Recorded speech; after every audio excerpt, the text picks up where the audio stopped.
नमस्कार, मैं हूं मनोज्ञा लोईवाल और एनडीटीवी इंडिया के इस विशेष बुलेटिन में आपका स्वागत है। शाम के 6 बज चुके हैं और अब शुरुआत करेंगे राजस्थान से। राजस्थान का एक शख्स देख के आर्थिक राजधानी में वहां जाकर बिजनेस करता था। उसे मराठी भाषा नहीं आती थी, फिर भी लोगों को मिठाइयाँ, नमकीन, समोसे बेच रहा था और मज़े से अपना घर चला रहा था। लेकिन कुछ लोगों को ये बात अखर जाती है कि उस कारोबारी को मराठी बोलना क्यों नहीं आता है। बस इसी बात पर एक पार्टी के कुछ थप्पड़बाज नेताओं ने उनकी पिटाई कर दी, लेकिन उन थप्पड़बाजों पर कोई कार्रवाई नहीं हो रही है। आज टॉप स्टोरी में हम बात करेंगे इसी की और इसी पूरी घटना की। पहले सरेआम गुंडागर्दी, फिर कैमरे पर सीना जोरी।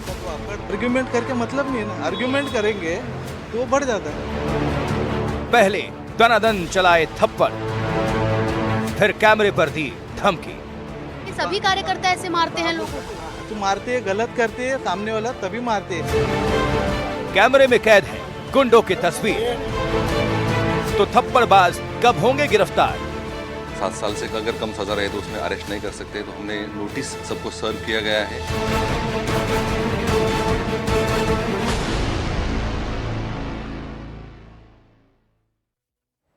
मराठी नहीं बोल पाए इसलिए थप्पड़ मार दिए।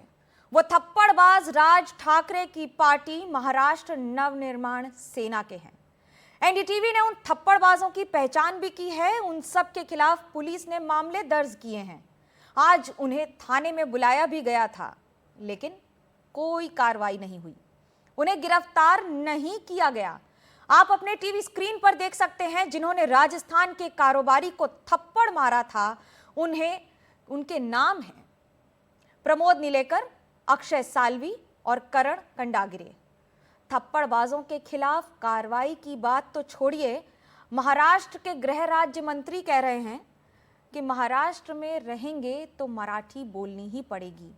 ये रिपोर्ट देखिए।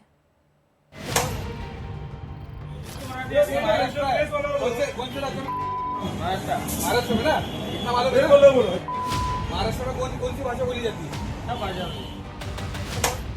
पहला थप्पड़, दूसरा थप्पड़ और ये तीसरा थप्पड़। थप्पड़ों की ये बौछार यही नहीं रुकती। शर्मनाक बात यह है कि दुकान के मालिक को घेर कर जो थप्पड़ बरसाने के लिए खड़े हैं, उनमें से कोई गिरफ्तार भी नहीं हुआ है। एनडीटीवी ने एमएनएस के इन थप्पड़बाजों की पहचान कर ली है। ये हैं प्रमोद निलेकर, ये हैं अक्षय साल्वी और ये हैं करण कंडागिरे। लेकिन दिलचस्प ये है कि एमएनएस के इन थप्पड़बाजों पर पुलिस भी सुस्त है और सरकार भी। वजह समझना शायद बहुत मुश्किल नहीं है। इलाके की पुलिस ने 7 आरोपियों को बड़े कायदे से पूछताछ के लिए थाने बुलाया था, लेकिन पहुंचे सिर्फ 4। 3 को पुलिस ने नोटिस भेज दिया। थाने में हाजिरी लगने के बाद चारों बाइज्जत अपने घर लौट गए। तो एनडीटीवी ने पुलिस से पूछा कि गिरफ्तार क्यों नहीं किया, तो जवाब सुन लीजिए। जैसे पुलिस स्टेशन को कंप्लेंट प्राप्त हुई है, तुरंत एफआईआर हमने रजिस्टर कर ली गई है।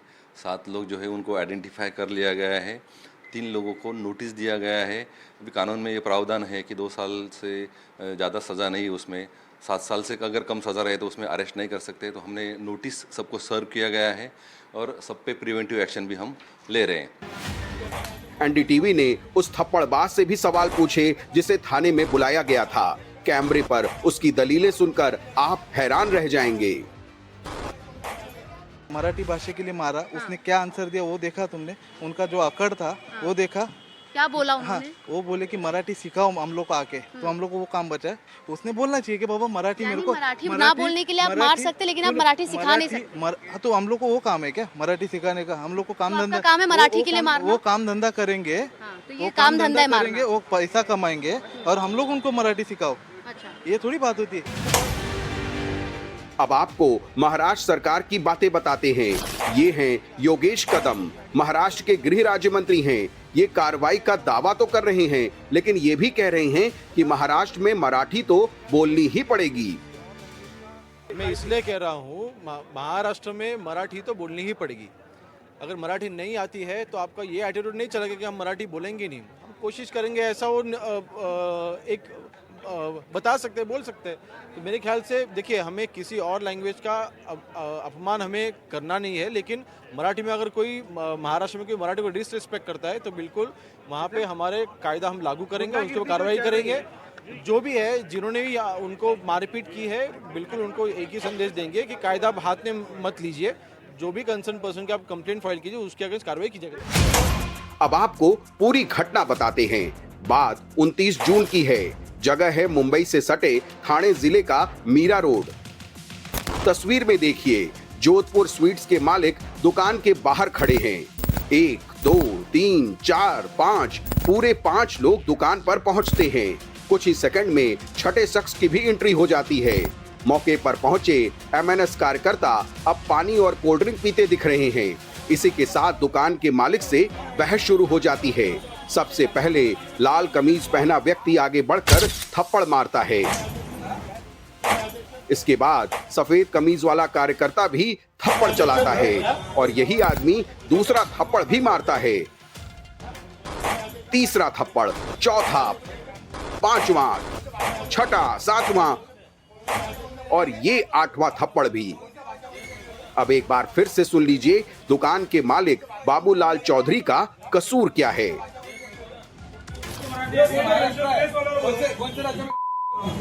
महाराष्ट्र में ना इतना मालूम है, महाराष्ट्र में कौन सी भाषा बोली जाती है? सब भाषा।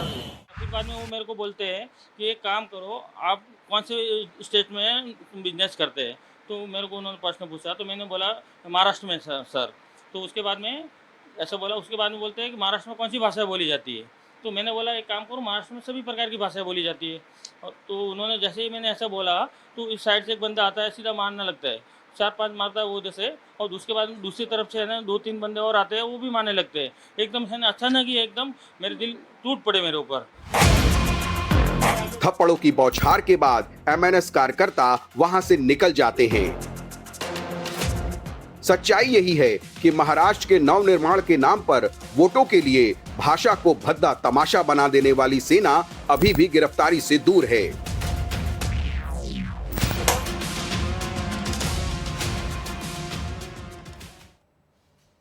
देखिए, पहले तो मारा और उसके बाद चोरी, फिर सीना जोरी, इसे क्या कहेंगे ये फैसला आप कर लीजिए। लेकिन दुकानदार को पीटने वाले आरोपियों को पुलिस ने आज पूछताछ के लिए बुलाया था। इसमें एक आरोपी अमोल पाटिल से हमारी संवाददाता सुजाता द्विवेदी ने सवाल पूछे। एमएनएस के उस कथित नेता ने कैमरे पर जो सीना जोरी की, उसे आप देखकर भी हैरान रह जाएंगे। बात ये हो रही है कि आपने मराठी भाषा को लेकर उनको मारा। मराठी भाषा के लिए मारा। उसने क्या आंसर दिया वो देखा तुमने? उनका जो अकड़ था वो देखा?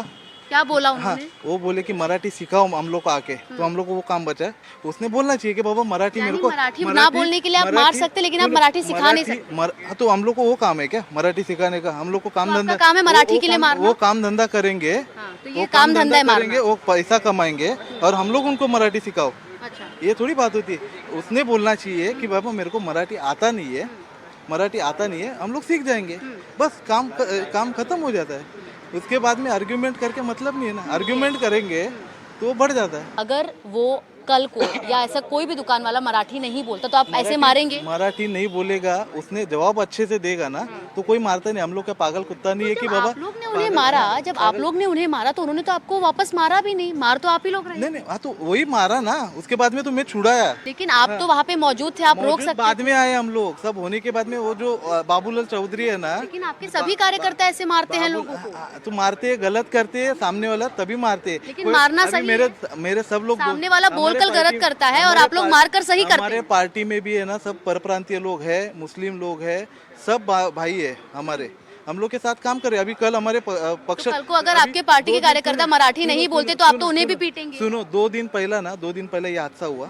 उसके बाद में अभी कल हमारे ऑफिस का बाइट ले लो। हमारे ऑफिस में ना 50 लोग ने, मुस्लिम बांधव ने प्रवेश किया मनसे में। क्यों किया? लेकिन अब तो वो लोग डर में रहेंगे कि मराठी नहीं बोलेंगे तो मारेंगे। डर कैसा रहेगा? मराठी नहीं बोलेंगे उसका आदमी का तुम है ना व्यवहार देखो। व्यवहार देखो। तो आपने व्यवहार के लिए मारा कि मराठी के लिए? व्यवहार मतलब उसका जो बात करने का तरीका है ना वो गलत है। क्या पूछ रहे हो? आपने मराठी के लिए उसने नहीं, मराठी ना के लिए मारेगा। जो आगे भी मारेंगे। गलत व्यवहार करेगा तो हमारे को ना फर्क नहीं पड़ता है गुनाह दाखिल होने से। मराठी के मुद्दे के लिए हम लोग गुनाह लेने के लिए तैयार है। मतलब आप लोग लॉ एंड ऑर्डर बिगाड़ने के लिए तैयार है। ऑर्डर नहीं, सामने वाला हम लोग को जैसा ट्रीटमेंट देगा वैसा उसको ट्रीटमेंट मिलेगा। मतलब उसने आपको पहले मारा तब आपने मारा? उसने पहले आपको मारा ट्रीटमेंट नहीं, उसका आवाज देखो, वो बोलता है मराठी में सब भाषा चलता है। उसने बोलना चाहिए कि मराठी में महाराष्ट्र में मराठी भाषा चलता है, बाकी सब भाषा भी चलता है, बट मराठी इंपॉर्टेंट है, आना चाहिए। हम लोग सीख रहे हैं, हम लोग को आता नहीं है। ये बात बोलता था ना तो खत्म हो जाता था।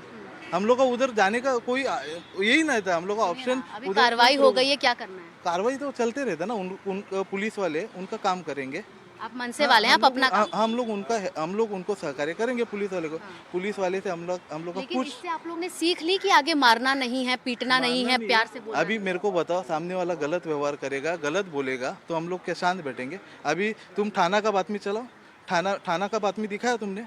थाना में परप्रांतीय लोग ने मराठी को मारा, सबने मिलके, वो बातमी भी चलाओ, वो बातमी भी चलाओ ना। लेकिन तुम वन साइड मारपीट हो ही क्यों रहा है? हाँ, तो मारपीट हो क्यों रहा है? वो नेता लोग को अभी आज का इधर का जो माहौल है वो बिगाड़ा किसने? बिगाड़ा? इधर के स्थानिक आमदार है, उन्होंने पोस्ट डाल के आप बिगाड़ा लोग ने ना। नहीं बिगाड़ा? हम लोग ने नहीं बिगाड़ा। आप लोग ने पहले मारा तब उनका पोस्ट आया ना। हम लोग तो कल भी मिले, बाबूलाल चौधरी से कल भी मिले। क्या बोले? वो बोले ना, वो जो बोलना ना, माफी क्यों मांगेगा? गलती उसका है, माफी नहीं मांगेंगे हम लोग। अच्छा, आप लोग गलती की है, आप लोग ने मारा है, लेकिन वो गलती नहीं है, आप माफी नहीं मांगे। उन्होंने जब भी व्यवहार मतलब गलत बात किया तभी वो मारा। ऐसा कोई आज मेरे को बताओ, मैं अभी तुम्हारे से हिंदी में बात कर रहा, तुम मेरे को जब भी मिले हिंदी में बात किया, मैं तुमको मारा या फिर इन्होंने बात किया वही मारा? कैसा होता है? उन्होंने बोलना चाहिए कि बाबा मेरे को मराठी आता नहीं है, मैं महाराष्ट्र में कमा रहा हूँ और इधर रहता हूँ बचपन से, बट मेरे को आता नहीं, मैं सीख आप लोग के पार्टी का ये एक केस नहीं है ना, ऐसे 50 केस है। 50 केस है, बट उनको व्यवहार देखो ना, उनका बात करने का तरीका गलत रहता है। हाँ, बस इसके लिए मार खाते हैं, बाकी कुछ नहीं। हम लोग को अभी हम लोग को जब भी मारा वो कौन से कास्ट का है, कौन से राज्य का है, वो हम लोग को पता नहीं था। अभी एक कास्ट हिंदू अपना मराठी और मारवाड़ी गुजराती का ये कौन लाया? अच्छा, आप लोग अगर सुनिए, बात करने का अगर तरीका गलत है, अगर आपका ही कोई मराठी बोलने वाला व्यक्ति अगर आपसे ऐसे बात करे तो आप उसको भी पीटेंगे? हाँ, मराठी राजस्थानी, यूपी, बिहारियों को मारे। मराठी देखो, मराठी वाला मराठी बोलता है, मराठी आता है उनको, तो मराठी में गलत व्यवहार करे चलेगा, हिंदी में गलत व्यवहार करेगा तो पिटेंगे। मराठी बोलने नहीं आता है, वो बोलना चाहिए कि मराठी आता नहीं है मेरे को, बस काम खत्म हुआ। वो बोलता है मेरे को आके तुम लोग आके सिखाओ, ये गलत बात होता है ना। गजब बहस है। एमएनएस के कार्यकर्ताओं ने मराठी भाषा को लेकर मिठाई दुकान चलाने वाले को थप्पड़ मारा। अभी 2 दिन पहले ही मराठी और हिंदी को लेकर जबरदस्त सियासी घमासान मचा था। उद्धव और राज ठाकरे के दबाव में फडणवीस सरकार को 3 लैंग्वेज पॉलिसी से पीछे हटना पड़ गया था। शायद यही वजह है कि कोई भी पार्टी खुलकर मारपीट का विरोध नहीं कर रही है। देखिए ये रिपोर्ट। महाराष्ट्र में कौन सी भाषा बोली जाती है? एमएनएस की थप्पड़बाजों की पहचान किसी से छिपी नहीं है। जग जाहिर है, आप अपने कैमरे पर भी उनका चेहरा और उनकी करतूतें देख सकते हैं।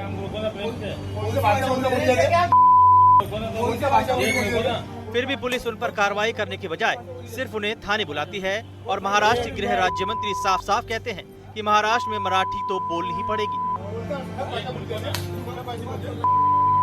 महाराष्ट्र में मराठी तो बोलनी ही पड़ेगी। अगर मराठी नहीं आती है तो आपका ये एटीट्यूड नहीं चलेगा कि हम मराठी बोलेंगे नहीं। एमएनएस को लग रहा है कि शायद मराठी भाषा के मुद्दे पर आक्रामक रुख से पार्टी को फायदा होगा। जब कोई मराठी का अगर आदर नहीं करेगा ना, वो मार खाने ही वाला है। मराठी का आदर जो महाराष्ट्र में आना चाहता है, जो अपना पेट भरना चाहता है, जिनको लगता है कि महाराष्ट्र में अपने बीवी बच्चियाँ सेफ है, सुरक्षित है, उनको मराठी आनी चाहिए। जो मराठी का आदर नहीं करेगा वो पीटेगा। यानी आप बोल रही हैं कि आगे भी ऐसी घटनाएं होंगी, अगर मराठी में बात नहीं करेंगे तो मारपीट करेंगे मन से। एक बात समझ में नहीं आ रही है कि मराठी क्यों नहीं बोलना है, और हिंदी मराठी कितना फ़र्क है आप मुझे बताओ। हिंदी मराठी देवनागरी लिपि है, दोनों में मराठी के बाद हिंदी पैदा हुई है। और जो हिंदू धर्म की जो आलाप कर रहे हैं ना, हिंदू धर्म का विरोध हो रहा है मराठी भाषा बोलने पे। हिंदी भाषा किसने बनाया? जो मुगलों की भाषा है जो व्यवहार में लाया था वो आप लोगों को अच्छी लग रही है। जो महाराष्ट्र की जो छत्रपति शिवाजी महाराज ने पुनर्जीवित किया है वो मराठी को आप हिंदू द्रोही बोल रहे हैं। मैम, आप हमें जितने अच्छे से समझा रही हैं, अगर उतने ही अच्छे से इन लोगों को या लोगों को समझा दिया जाए, आपको नहीं लगता कि लॉ एंड ऑर्डर को हाथ में लेना खराब चीज़ है? इस माध्यम से मैं बोलूँगी कि जो भी मराठी का आज आपके NDTV पे हजारों प्रेक्षक वर्ग है, जो मराठी भाषा का आदर नहीं रखेगा उन पे हम राजद्रोह का गुना दाखिल करेंगे। लेकिन ये भी हकीकत है कि महाराष्ट्र की किसी भी पार्टी के लिए ये बड़ा मुद्दा है। शायद यही वजह है कि कोई भी पार्टी MNS कार्यकर्ताओं के थप्पड़बाजों के खिलाफ खुलकर कुछ भी नहीं बोल रही। जरूर सरकार ऐसा रहा था और FIR अगर लॉन्च रजिस्टर्ड हुआ है तो उसके ऊपर कार्रवाई होगी। लेकिन सर, इस तरीके से जो जबरन किया जा रहा है MNS द्वारा, ये गुंडागर्दी जो बढ़ती जा रही है उसको कैसे देखती है सरकार? सरकार की कोई ऐसी भूमिका नहीं, किसी ने गुंडागर्दी नहीं करना चाहिए। सरकार सक्षम है, आप सरकार पुलिस के पास रिपोर्ट करो, पुलिस के ऊपर कार्रवाई करेगी। मुंबई में महाराष्ट्र की पहली भाषा मराठी है, तो उसका सम्मान तो हर एक ने करने की आवश्यकता है, पर हम सभी भाषाओं का सम्मान करते हैं। पर ये जबरदस्ती महाराष्ट्र की भूमि पर नहीं चलेगी। देखो, कानून किसको भी हाथ में लिया नहीं दिया जाएगा, जो भी ले रहा है उसे दंड होगा। और क्या होता है, कानून के कुछ प्रावधान होते हैं, उसके तहत कार्रवाई होती है। आप समझ रहे हो मेरी बात? और वो कार्रवाई इस मामले में पुलिस ने की है, पर और भी इसकी जानकारी लेकर के जो भी है करेंगे। भाषा कौन सी इस्तेमाल करने की, इसका अगर कोई हिंदी भाषिक है या कोई अन्य भाषा बोलने वाला आदमी है और उसको मराठी भाषा नहीं आती, ये कम से कम अपेक्षित है कि मराठी महाराष्ट्र में रहते तो मराठी बोलना आवश्यक ठीक रहेगा। लेकिन इसके लिए किसी को मारना या उसको तकलीफ में लाना ये ठीक नहीं है। अगर किसी को महाराष्ट्र में मराठी नहीं आती तो हम सिखाएंगे उसे। मराठी सीखना ही चाहिए, क्योंकि आप महाराष्ट्र में रहते हैं, आप तमिलनाडु में रहते हैं तो आपको तमिल आनी चाहिए, आप अगर बिहार में रहते हैं तो बिहारी आनी चाहिए। तो स्वाभाविक सी प्रक्रिया है। हमें जिस राज्य में रोजी रोटी मिलती वहाँ की भाषा आनी चाहिए, लेकिन भाषा नहीं आ रही इसकी वजह से कोई मार रहा है तो इसका हम समर्थन नहीं करते। पुलिस उस पर कार्रवाई करेगी, कानून व्यवस्था पुलिस के हाथ में है। हाँ, कांग्रेस छोड़कर शिवसेना में शामिल हुए संजय निरुपम जरूर कह रहे हैं कि मारपीट ठीक नहीं है। मराठी भाषा के नाम पे किसी गरीब, कमजोर व्यापारी, व्यवसायी को जाके मारना, पीटना, ये सरासर गलत है। जिन लोगों को मराठी बोलने नहीं आता उनको कहा जा सकता है कि आप जरा सीख लीजिए, संवाद करिए।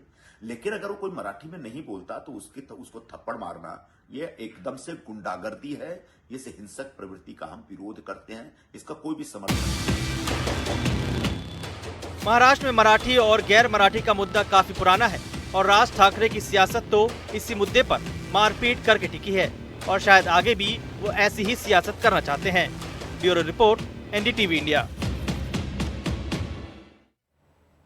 महाराष्ट्र नवनिर्माण सेना इस बात पर अड़ी है कि महाराष्ट्र में रहना है तो मराठी मराठी कहना है। दावा यह भी है कि मराठी भाषा का मुद्दा पार्टी के लिए अब एक सियासी मुद्दा नहीं है। MNS के नेता अविनाश यादव से बात की हमारी संवाददाता सुजाता द्विवेदी ने। बाबूलाल चौधरी के खुद की दुकान में मनसे के कार्यकर्ता जाते हैं, उनसे पूछते हैं कि आखिर भाषा कौन सी चलती है महाराष्ट्र में। जब उनके द्वारा उत्तर दिया जाता है कि सभी जो भाषाएं हैं वो महाराष्ट्र में बोली जाती हैं, वो विवाद इतना गर्मा जाता है कि मारपीट हो जाती है और बाबूलाल चौधरी को 2-3 फटके भी जो है मनसे के कार्यकर्ता दे देते हैं। इस पर बात करने के लिए हमारे साथ अविनाश यादव हैं, मनसे के काफ़ी जाने माने नेता हैं, अच्छा बोल भी लेते हैं। देखते हैं इसको आप कैसे ज़रा डिफेंड करते हैं। सर, सबसे पहले तो जानना चाहेंगे कि इस पूरे मामले को, इस पूरे विवाद में आपको क्या लगता है कि जिन लोगों ने मारा है क्या उन्हें गिरफ्तार करना चाहिए या नहीं?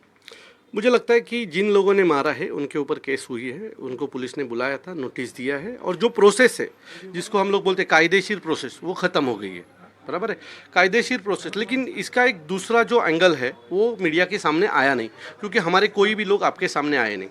आपने बोला बाबूलाल के दुकान में मनसे वाले गए और उन्होंने पूछा कौन सी भाषा बोली जाती है, ये पूरा गलत है। हम लोग वहाँ गए थे, उस दिन हिंदी भाषा का जो शक्ति का JR है वो रद्द हुआ था, इसलिए हमारे लोगों का वहाँ सेलिब्रेशन चालू था। उधर ही आजू बाजू की दुकान से हमारे लोगों ने मिठाई ली, आजू बाजू में बांटी। तभी जब इनके पास जब गए तो इन्होंने पूछा किस चीज़ का सेलिब्रेशन चालू है, तो हमारे लोगों ने बोला हिंदी भाषा का जो JR है वो कैंसिल हो गया है, तो उस बारे में हमारा सेलिब्रेशन चालू है। तभी वो आदमी ने उसको बोला लेकिन यहाँ तो हिंदी चलती है, तो झगड़ा वहाँ से स्टार्ट हो गया। जब तक हम मिठाई दे रहे थे तब तक तो झगड़ा नहीं था, तब तक तो तुम हमारे लिए अच्छे थे। जब ये चीज़ आई तो झगड़ा स्टार्ट हो गया। फिर उसने हमारे बाकी के लोगों को बुलाया, उधर जो आजू बाजू में ही वो सेलिब्रेशन में थे तो उनको वहाँ बुलाया। फिर उन्होंने उनको पूछा कि महाराष्ट्र में कौन सी भाषा चलते रहे, तो उसने वापस बोला सब भाषा चलती है।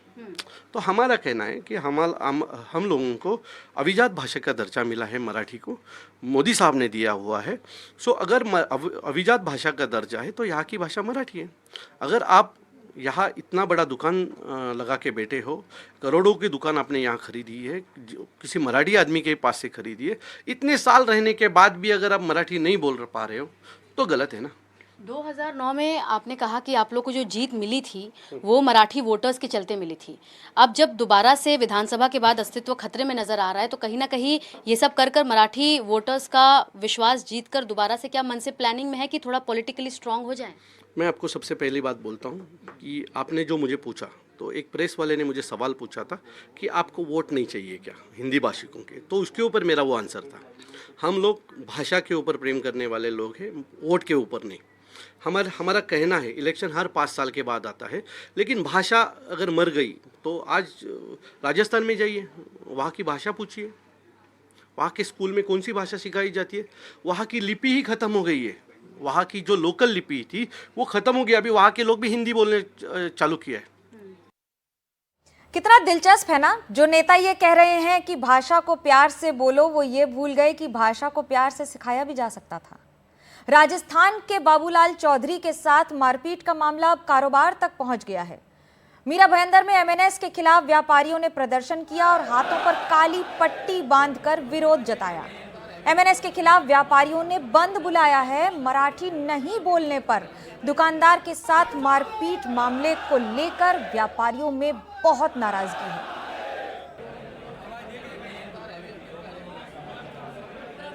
यहाँ पर अगर आप देखेंगे तो यहाँ पर जो तमाम व्यापारी हैं वो बैठे हुए हैं एक आंदोलन पर, क्योंकि इन्हें परमिशन भी जो है वो नहीं दी गई थी कि ये एक बड़ा मार्च निकाले, जिसके चलते ये मंदिर हैं इनके पुश्तैनी जो है व्यापारियों का ये पुराना मंदिर है और यहाँ पर तमाम व्यापारी जो हैं वो आकर बैठे हैं और साथ ही ये जस्टिस की डिमांड कर रहे हैं। कह रहे हैं कि जो हिंसा हुई है उसके मद्देनज़र यहाँ पर जो आरोपी हैं उन पर कार्रवाई होनी चाहिए। ये जो कुछ लोग हैं उनसे बात करते हैं। क्या नाम? डूंगर मल बोहरा। क्या हुआ, यानी इतने बड़े तादाद में आप लोग आए हैं, कुछ गलत हुआ है तभी आए हैं? हाँ, तो आपको मालूम है ना, वो कल परसों ये मिठाई वाले को मारपीट हुआ है ना।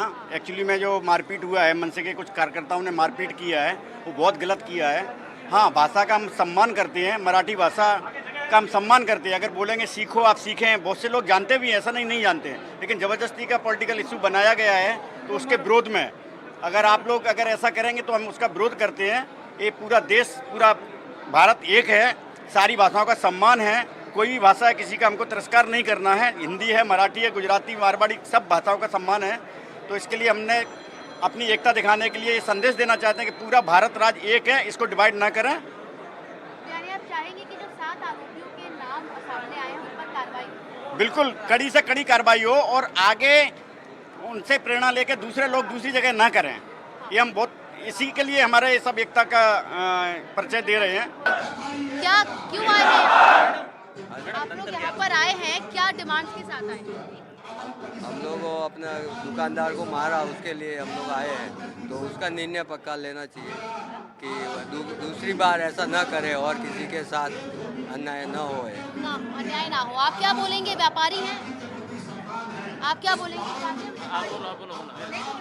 कल को आपको मराठी में बोलेंगे, पीटेंगे आपको, चलेगा? अभी नहीं आएगा, क्या बोलेगा? अभी क्या करेंगे? मराठी सीख रहे हैं? सीखेंगे। हाँ, सीखेंगे। डर के मारे सीखेंगे कि सीखना है इसलिए? सीखने मारे, डर के मारे क्या ऐसे सीखेंगे। तो ये फैसला कौन लेगा कि एक राज्य की सीमा पर फैसला हो जाएगा कि आपको इसी राज्य की अगर सीमा में रहना है तो यही भाषा का उपयोग करना है। अब एमएनएस कार्यकर्ताओं के एक और बवाल की तस्वीर दिखाते हैं।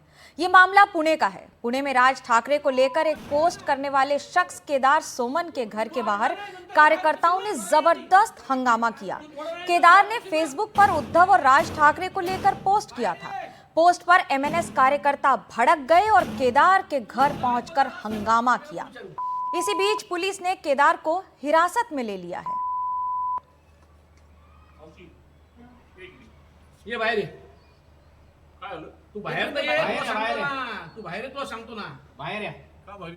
अब महाराष्ट्र के ही ठाणे की एक खबर देखिए। यहाँ उद्धव ठाकरे गुट के पूर्व सांसद राजन विचारे ने एक गैर हिंदी भाषी दुकानदार को अपने ऑफिस बुलाया और उठक बैठक कराई।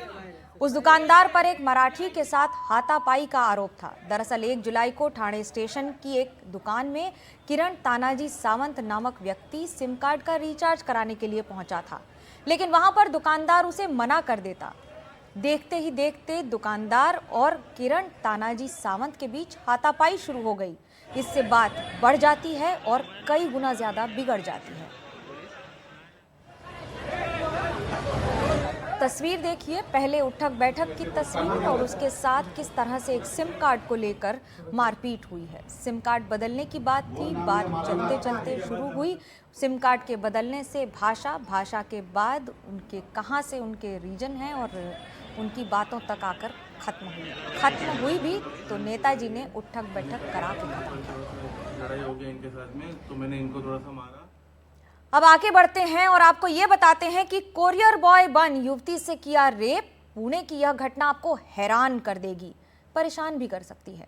आमतौर से अब कोरियर और होम डिलीवरी का चलन है, सभी ऑर्डर करते होंगे, आप भी करते होंगे। देश भर में बढ़ता जा रहा है, हर रोज कई कोरियर आते होंगे घर पर, लेकिन आपको सावधान रहना होगा।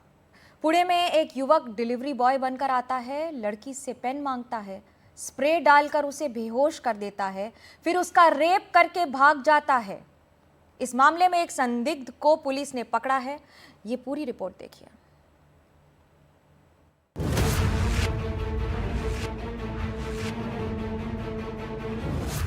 पहले पेन मांगा, फिर चेहरे पर स्प्रे डाला, बेहोश लड़की के साथ रेप। पुणे में जो घटा वो बेहद हैरान कर देने वाला है। एक अज्ञात व्यक्ति कुरियर डिलीवरी एग्जीक्यूटिव बनकर एक फ्लैट में घुसा। वहां 22 साल की एक युवती से कथित तौर पर रेप किया, लेकिन जिस तरह उसने इस घटना को अंजाम दिया वो हैरान करने वाला और डराने वाला है। आरोपी ने इस घटना को कैसे अंजाम दिया वो आपको बताते हैं। जो जानकारी आ रही है उसके मुताबिक आरोपी ने फ्लैट की घंटी बजाई। लड़की ने दरवाजा खोला। आरोपी ने कहा कुरियर है। लड़की ने कहा मेरा नहीं, तो आरोपी ने कहा इस बात के लिए साइन कर दीजिए। लड़की पेन लाने के लिए अंदर जाती है। आरोपी अंदर आ जाता है। आरोपी दरवाजा बंद कर लेता है। लड़की के चेहरे पर स्प्रे कर देता है, जिससे लड़की बेहोश हो जाती है। इसके बाद आरोपी लड़की से रेप करता है। और तो और वो लड़की के मोबाइल से सेल्फी लेता है, उसका वीडियो बनाता है, मोबाइल पर मैसेज टाइप करता है, मैं वापस आऊंगा। पुलिस के अनुसार ये घटना बुधवार शाम करीब 7:30 बजे शहर के कोंडवा इलाके में एक आवासीय सोसाइटी की है। पुलिस ने कहा है कि आरोपी की तलाश की जा रही है। आरोपी का चेहरा एक सीसीटीवी में कैद हुआ है। सेक्शन 64, 77, 351(2) के तहत एफआईआर दर्ज की गई है और आगे की तहकीकात शुरू है। वो बैंक का एनवलप देने के लिए एज ए कुरियर बॉय उनके फ्लैट पे आया था और सिग्नेचर के लिए पेन नहीं बोल के पेन लीजिए मैडम बोल के मैडम जैसे अंदर गई तो उसने ये क्राइम किया। पुणे पुलिस ने आरोपी को पकड़ने के लिए 10 टीमें बनाई हैं। इनमें 5 क्राइम ब्रांच की और 5 लोकल जोन की टीमें शामिल हैं। बताया जा रहा है कि आरोपी का चेहरा सीसीटीवी में कैद हुआ है। कुछ और सवाल भी हैं जिनके जवाब जानने की कोशिश हो रही है। क्या आरोपी पहले भी सोसाइटी में आता था? क्या आरोपी युवती पर पहले से नजर रखे हुए था? वो बिना जांच के सोसाइटी के अंदर कैसे घुसा? क्या वो उसी सोसाइटी या आसपास का रहने वाला था? फिलहाल पुलिस को आरोपी की तलाश है, लेकिन जिस तरह से ये घटना सामने आई है वो सवाल उठाती है कि क्या बड़ी बड़ी सोसाइटी भी सुरक्षित नहीं है। पुणे से रेवती रमन के साथ ब्यूरो रिपोर्ट, एनडीटीवी इंडिया। अब खबर दिल्ली से। यहां लाजपत नगर में डबल मर्डर का मामला सामने आया है। मां और बेटे की धारदार हथियार से हत्या कर दी गई। पुलिस के मुताबिक घर में काम करने वाले नौकर ने ही वारदात को अंजाम दिया है। पुलिस ने आरोपी को गिरफ्तार कर उससे पूछताछ शुरू कर दी है।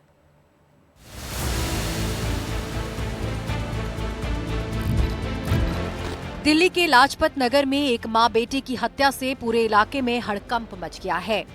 बुधवार रात करीब 9:45 बजे मृतक महिला के पति ने पुलिस को फोन कर इस घटना की सूचना दी। पति के मुताबिक उसकी पत्नी और बेटे फोन नहीं उठा रहे थे। जब वो घर पहुंचा तो दरवाजा बंद था और गेट के पास और सीढ़ियों पर खून के धब्बे दिखाई दे रहे थे। पुलिस मौके पर पहुंची और दरवाजा खोला तो महिला और उसका बेटा खून से लथपथ पड़े थे। बुधवार देर शाम को एक दिल दहला देने वाली घटना सामने आई है, जहां एक डबल मर्डर को अंजाम दिया गया है। आपको कुछ तस्वीरें दिखाएंगे। ये वही बिल्डिंग है जिसके फर्स्ट फ्लोर पर इस घटना को अंजाम दिया गया। बुधवार देर रात को घर से एक महिला और उसके नाबालिग बेटे की लाश मिलने से इलाके में सनसनी फैल गई है। घटना का खुलासा तब हुआ जब रात करीब 9:48 पर कुलदीप नाम के व्यक्ति ने पुलिस को पीसीआर कॉल करके बताया कि उसकी पत्नी और बेटा दोनों ही फोन नहीं उठा रहे हैं।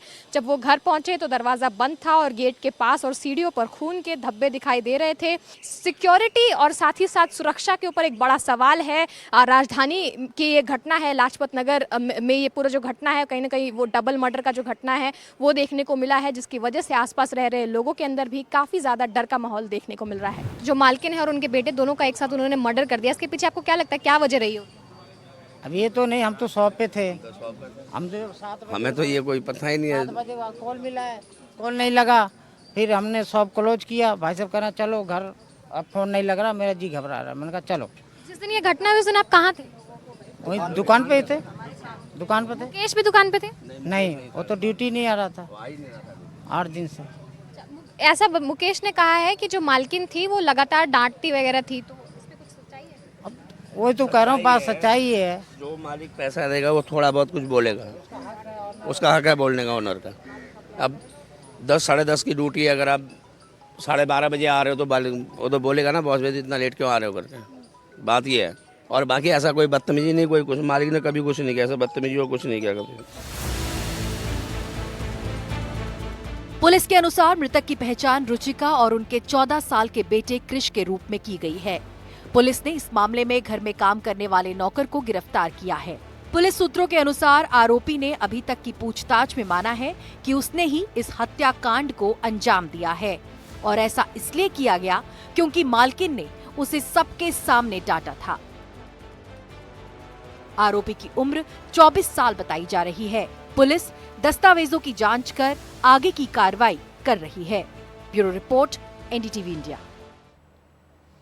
और अब बात करते हैं इस वक्त की बड़ी खबर की, जो दिल्ली के उन लोगों को राहत दे सकती है जिनके पास पुरानी गाड़ियां हैं। बहुत सारे ऐसे लोग होंगे जिनके पास पुरानी गाड़ियां हैं, ये उनके लिए बहुत महत्वपूर्ण खबर। बीजेपी ने पुरानी गाड़ियों की स्क्रैपिंग को लेकर आम आदमी पार्टी पर बड़ा आरोप लगाया है। बीजेपी ने कहा कि आम आदमी पार्टी ने कार डीलर के साथ मिलकर दिल्ली की जनता को लूटा है। इसे लेकर दिल्ली सरकार ने CIQM के चेयरमैन को पत्र लिखा है। बीजेपी का आरोप है कि आम आदमी पार्टी ने ऐसी पॉलिसी बनाई कि प्राइवेट पार्किंग से भी गाड़ियां उठाकर स्क्रैप कर सकते हैं। आपने कार डीलर से पैसा लेकर ये नियम बनाए, जबकि दिल्ली में स्क्रैप करने का कोई यूनिट नहीं है। पुरानी मर्सिडीज गाड़ियों को भी सिर्फ 80 या 90 हजार रुपए में उठाया जा सकता था और उनको 80 हजार रुपए ही उनका मूल्य मिलता। पूरी दिल्ली में ANPR कैमरा लगवा दिए जो ठीक से काम भी नहीं कर रहे हैं।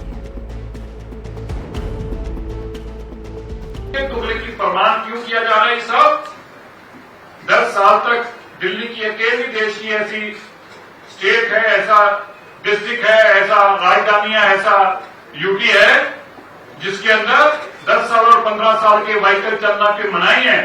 और दिल्ली की सरकार ने जानबूझ के इस ऑर्डर को फर्दर इंप्लीमेंट किया, बजाय की जाके सुप्रीम कोर्ट को और एनजीटी को बताते और काम नहीं करते जिससे दिल्ली का पोल्यूशन कम होता है। इसकी बजाय उन्होंने नए कार डीलरों से पैसा लेकर उनसे लेन देन किया और उस लेन देन के एवज में ये कानून बनाकर रख दिया।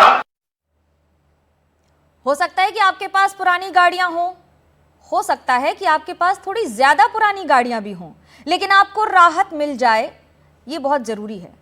हालांकि आपके लिए ये एक बुरी खबर भी है। अगर आप ऐप आधारित टैक्सियों का इस्तेमाल करते हैं तो आपके जेब पर बोझ बढ़ने वाला है। देखिए ये रिपोर्ट।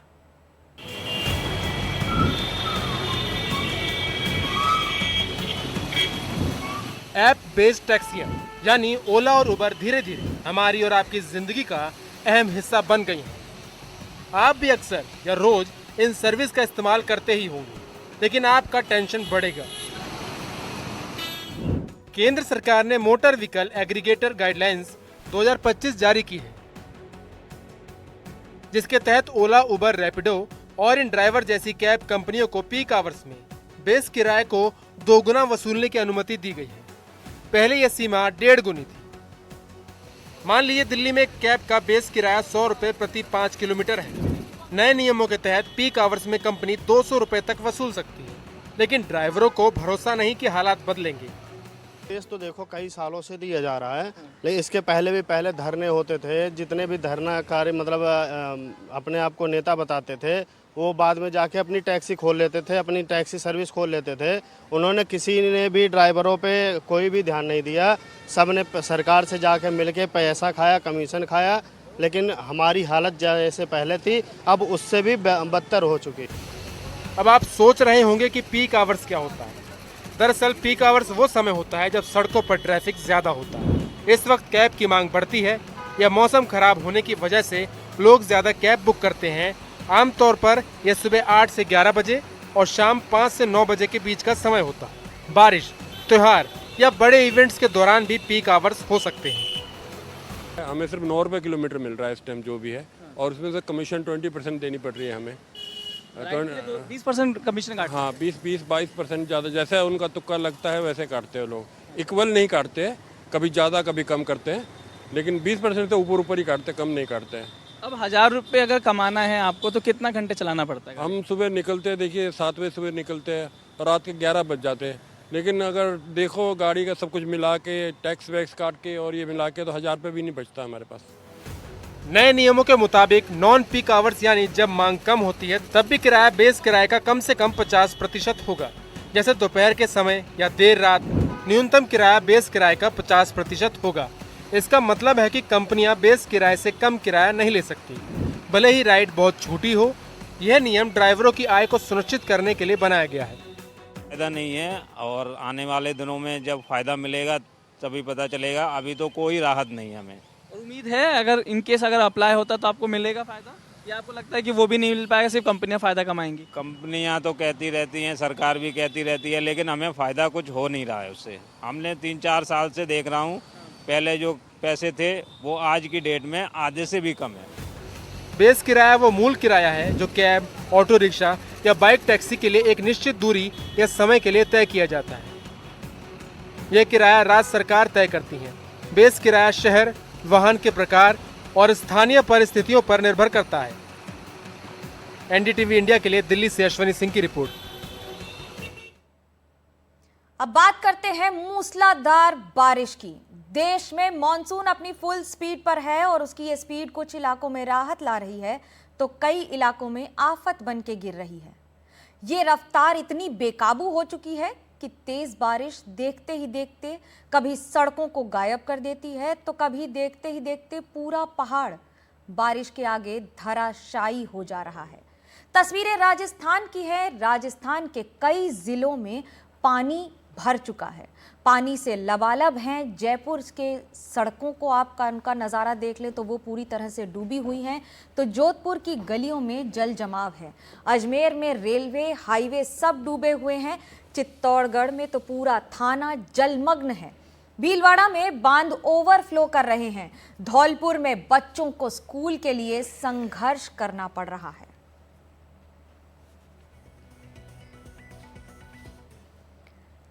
अब सबसे पहले आपको पाली की तस्वीरें दिखाते हैं। पाली जिले के बाली, देसुरी, सोजत, सादड़ी, मारवाड़ जंक्शन, रोहट, रानी क्षेत्र में जमकर बारिश हुई। मौसम विभाग के अनुसार बारिश का दौर अगले 3-4 दिनों तक जारी रहेगा। राजस्थान के जोधपुर में तो भारी बारिश के बाद शहर और ग्रामीण इलाकों में कई जगह गलियों में पानी भर गया है। बारिश के कारण गर्मी से लोगों को राहत तो मिल गई, लेकिन जल जमाव उनके लिए नई मुसीबत बन गया। हालांकि इस बारिश से किसानों को काफ़ी राहत मिली है। उनका मानना है कि फसल के लिए बारिश काफ़ी फायदेमंद साबित होगी। हालांकि शहर में रहने वालों के लिए ये बारिश ज़्यादा मुसीबत ही लेकर आ रही है।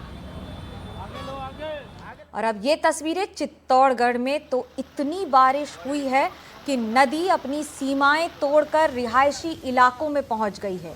यहां से उफनती नदी की जो तस्वीरें सामने आई हैं उसे देखकर आप भी हैरान रह जाएंगे। यहां बारिश से ब्राह्मणी नदी उफान पर होने से बेगू के बाजार तक पानी पहुंच गया है। अलग अलग तस्वीरों में आप इस नदी का भयानक प्रवाह देख सकते हैं, कैसे नदी अपनी पूरी रफ्तार से आगे बढ़ती चली जा रही है और जो सामने आ रहा है उसे लीलती चली जा रही है। ये तस्वीरें अपने आप में बयां कर रही हैं कि ये उफान और ये तूफान आने वाले दिनों में थमने वाला नहीं दिख रहा।